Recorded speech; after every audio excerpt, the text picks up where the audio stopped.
Merci, Monsieur le Président. La démographie médicale ne fait pas partie des compétences directes du Conseil régional, mais elle est une question récurrente qui inquiète les citoyens et les élus des collectivités soucieux de l'attractivité de leur territoire. C'est une question qui concerne la Bretagne et ses habitants.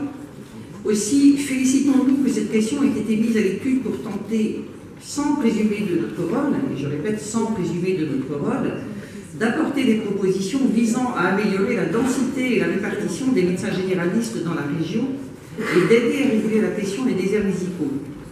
La méthode de travail adoptée a été rigoureuse entre diversité des personnes auditionnées et les sous-thématiques évoquées. La région et le groupe de travail ont montré leur volonté de ne négliger aucun élément qui pouvait être prépondérant dans les politiques publiques. Nous pouvons observer que d'une manière générale, la régulation appliquée aux pharmaciens et aux infirmiers contribue à maintenir un service de proximité et à mettre en œuvre un service de santé publique préservant une égalité territoriale d'accès aux soins.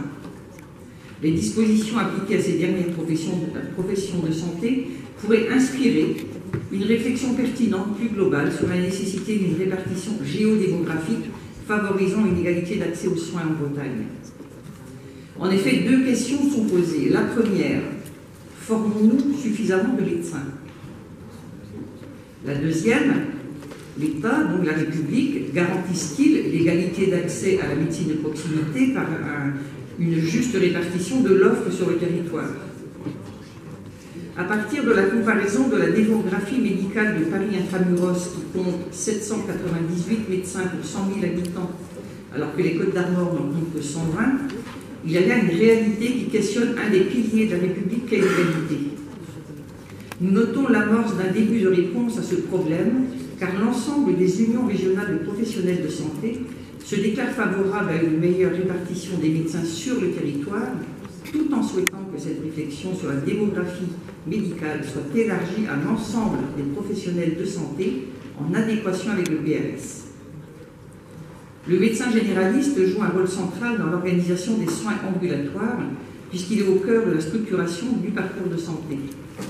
Mais aujourd'hui, cette étude souligne les nouvelles aspirations des jeunes praticiens, qui tendent à remettre en cause le fameux modèle vocationnel du médecin de famille. La nouvelle génération de médecins est à la recherche d'un meilleur équilibre entre vie personnelle et vie professionnelle et ne privilégie plus l'installation libérale en raison d'une forte concurrence du salariat. Nous avons pu constater également que la maison de santé, la mise à disposition gratuite de locaux pour médecins libéraux, tout comme le speed dating de l'installation de médecins, étaient davantage des mantras très coûteux pour les communes et pour les contribuables que des réponses réelles à la question lancinante de la démographie médicale.